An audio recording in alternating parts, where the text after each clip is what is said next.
നട്ടലിൽ നിവർന്നു നിൽക്കാനായി SIT ശ്രമിക്കുന്നു. പല രീതിയിൽ പലരും കൂച്ചുവിലങ്ങിടാൻ ശ്രമിക്കുന്ന SIT ആ വിലങ്ങുതടികളൊക്കെ തന്നെ പൊട്ടിച്ച് ആ ബന്ധനത്തിൽ നിന്നും പുറത്തു കടന്ന് യഥാർത്ഥ പ്രതികളിലേക്ക് നീങ്ങുന്നു എന്ന് വേണം മനസ്സിലാക്കാൻ. ഹൈക്കോടതിയുടെ ശക്തമായ താക്കീതും പിൻബലവും ഒരേ സമയം തന്നെ ലഭിക്കുമ്പോൾ SITക്ക് ഇനി മറ്റ് നിർവാഹമൊന്നും തന്നെ ഇല്ല എന്നുള്ളത് യാഥാർത്ഥ്യമാണ്. മറുഭാഗത്താകട്ടെ കോടതിയിൽ CBI അന്വേഷണത്തിനുള്ള എല്ലാ താല്പര്യവും പ്രകടിപ്പിച്ച് രംഗത്ത് നിൽക്കുകയാണ്. SITയുടെ അനുവാദം കിട്ടിയാൽ അത് അവിടെ വെച്ച് ആരംഭിക്കാനായിരിക്കുന്നു.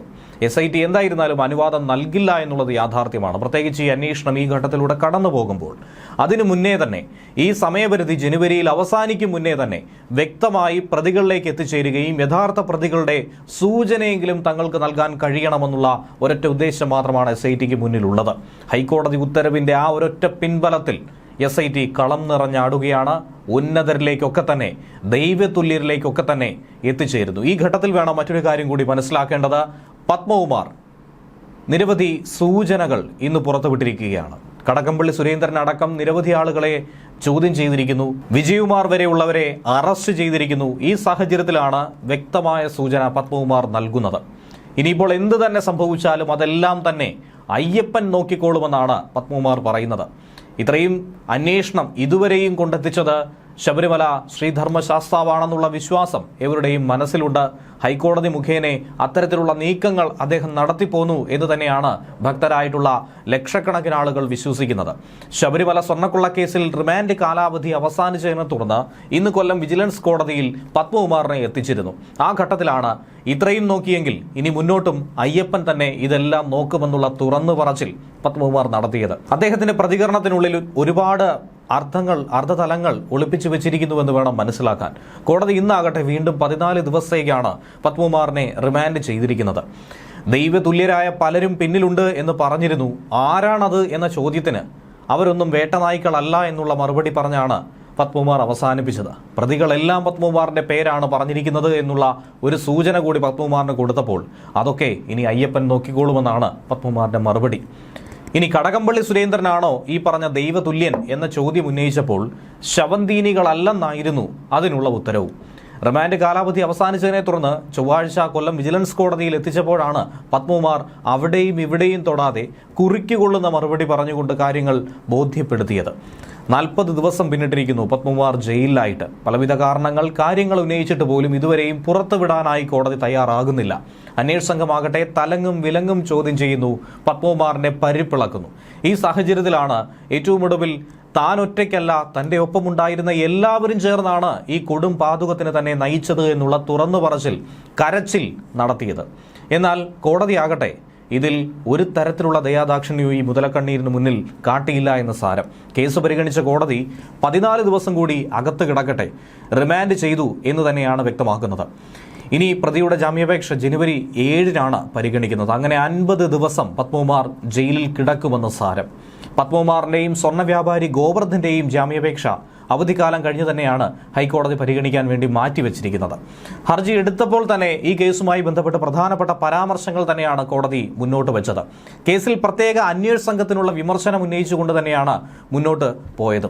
ശരിയായ രീതിയിലല്ല അന്വേഷണ സംഘം മുന്നോട്ട് നീങ്ങുന്നത് എന്ന വിമർശനമുണ്ടല്ലോ എന്നുള്ളത് ഹൈക്കോടതി ആവർത്തിച്ചു പറഞ്ഞു. വീണ്ടും അത് ശ്രദ്ധിക്കേണ്ട ഒരു വിഷയമാണ്. കാരണം ഇന്ന് ജാമ്യത്തിനായി എത്തുന്നതിന് തൊട്ട് മുൻപായിരുന്നു, 24 മണിക്കൂർ മുന്നേ ആയിരുന്നു വിജയകുമാറിന്റെ അറസ്റ്റ് ഉണ്ടായത്. സമാനമായി തന്നെ ഇതിനു മുൻപ് ഇത്തരത്തിലൊരു കൊട്ട് കിട്ടിയപ്പോഴായിരുന്നു ഈ പറയുന്ന സ്വർണ്ണ വ്യാപാരി ഗോവർദ്ധൻ അടക്കം പങ്കജ് ഭണ്ഡാരി അടക്കം അകത്തായത്. ഇതിനു മുൻപായിരുന്നു ഇത്തരത്തിൽ തമിഴ്നാട്ടിലേക്ക് അന്വേഷണം വ്യാപിപ്പിച്ചത്. എന്തായിരുന്നാലും 40 ദിവസമായി ജയിലിൽ കഴിയുന്ന പത്മകുമാറിന് ഇനി പുറത്തിറങ്ങാൻ കഴിയില്ല എന്ന് സാരം. നേരത്തെ കൊല്ലം വിജിലൻസ് കോടതിയും ജാമ്യാപേക്ഷ തള്ളിയിരുന്നു. അതിന് പിന്നാലെയാണ് ഇപ്പോൾ ഹൈക്കോടതിയെ സമീപിച്ചത്. ഹൈക്കോടതിയും കൈയൊഴിഞ്ഞിരിക്കുന്നു.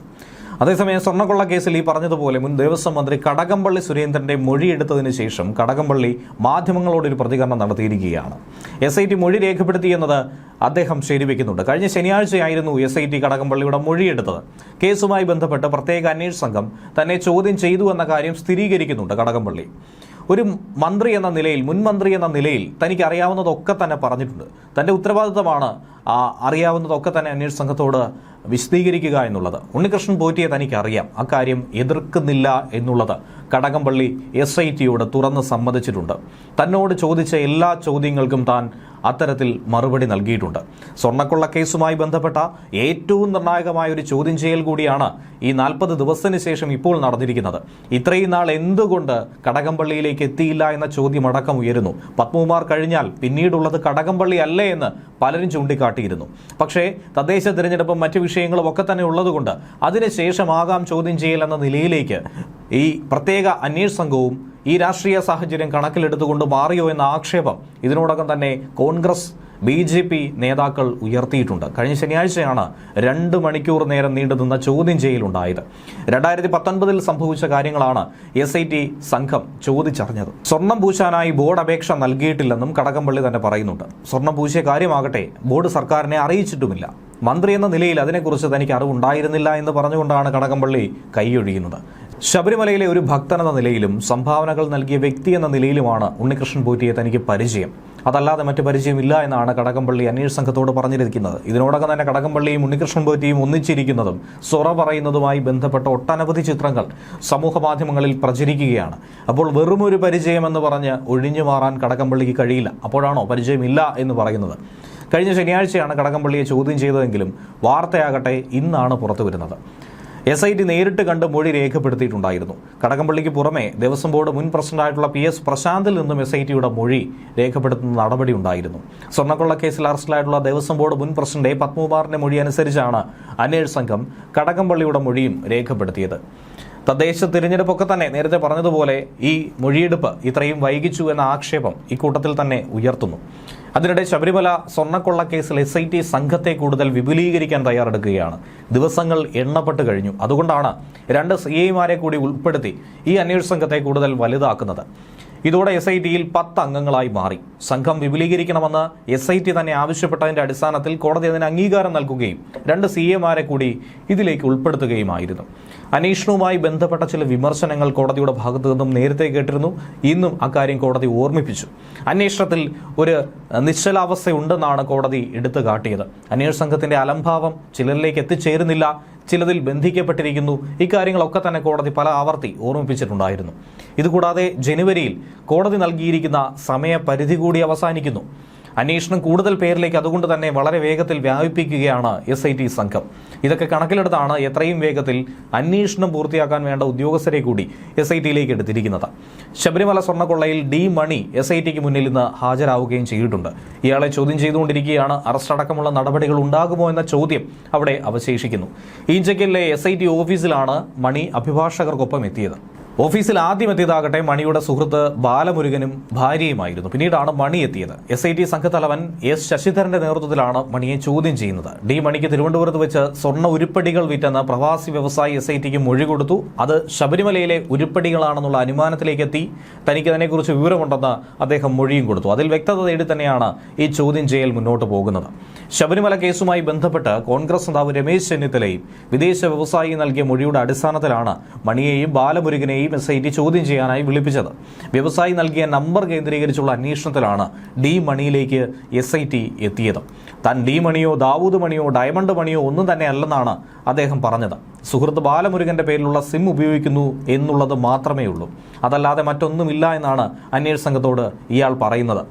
ശബരിമല സ്വർണ്ണക്കൊള്ള കേസ് പ്രതിയായ ഉണ്ണികൃഷ്ണൻ പോറ്റിയെക്കുറിച്ചോ മറ്റുള്ളവരെക്കുറിച്ചോ കൊള്ളയെക്കുറിച്ചോ ഒന്നും തന്നെ തനിക്ക് അറിയില്ലെന്നാണ് പറഞ്ഞത്.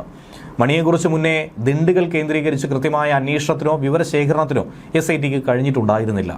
അതുകൂടാതെ രാഷ്ട്രീയപരമായി തമിഴ്നാട്ടിൽ വലിയ പിടിപാടുള്ള ഒരു വ്യക്തിയാണെന്നുള്ള വിവരവും ഇതിനോടകം തന്നെ പുറത്തു വന്നിട്ടുണ്ട്. തുടർന്നാണ് ചൊവ്വാഴ്ച കേരളത്തിൽ തന്നെ തിരുവനന്തപുരത്ത് തന്നെ ഹാജരാകാനായി നോട്ടീസ് കൊടുത്തത്. മണിക്ക് സ്വർണ്ണക്കൊള്ളയുമായി ബന്ധപ്പെട്ട് എന്തെങ്കിലും ലിങ്ക് ഉണ്ടോ എന്നതാണ് SIT പരിശോധിക്കുന്നത്. മണിയുടെ നമ്പർ SITക്ക് കൊടുത്തത് ഈ വ്യവസായി. സ്വർണ്ണ ഉരുപ്പടികൾ D മണി വഴി കടത്തിക്കൊണ്ടുപോയെന്നാണ് മൊഴിയും. വിമാനത്തിലാണ് മണി തിരുവനന്തപുരത്ത് എത്തിയത്.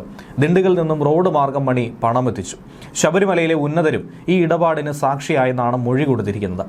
സ്വർണ്ണപ്പാളികൾ അന്താരാഷ്ട്ര പുരാവസ്തു മാഫിയയ്ക്ക് കൈമാറിയെന്ന് കോൺഗ്രസ് നേതാവ് രമേശ് ചെന്നിത്തലയുടെ ആ വെളിപ്പെടുത്തൽ അത് വലിയൊരു രാഷ്ട്രീയ ബോംബായിരുന്നുവെന്നാണ് ആദ്യം കരുതിയത്. പക്ഷേ അതല്ല, അതിനപ്പുറത്തേക്ക് കാര്യങ്ങളുണ്ടെന്നുള്ള തിരിച്ചറിവാണ് പിന്നീട് സംഭവിച്ചത്. തിരുവനന്തപുരത്തെ ഹോട്ടലിലാണ് പോറ്റിയും മണിയുമായി ഈ ഇടപാടുണ്ടായത്. അതിന് ഈ വ്യവസായി സാക്ഷിയാണ്. കച്ചവടത്തിന് ആദ്യം സമീപിച്ചത് തന്നെ കൂടിയായിരുന്നു. അതുകൊണ്ടാണ് വ്യക്തമായി കാര്യങ്ങൾ അറിയാവുന്നത്. പുരാവസ്തുക്കളിൽ താല്പര്യമുള്ളതുകൊണ്ട് തന്നെ ദിണ്ടുകളിലെ D മണിയുടെ വീട്ടിൽ പോയി. അവിടെ അമൂല്യ വസ്തുക്കൾ ചാക്കിൽ തന്നെ കെട്ടി നിറച്ച നിലയിലാണ് കണ്ടത്.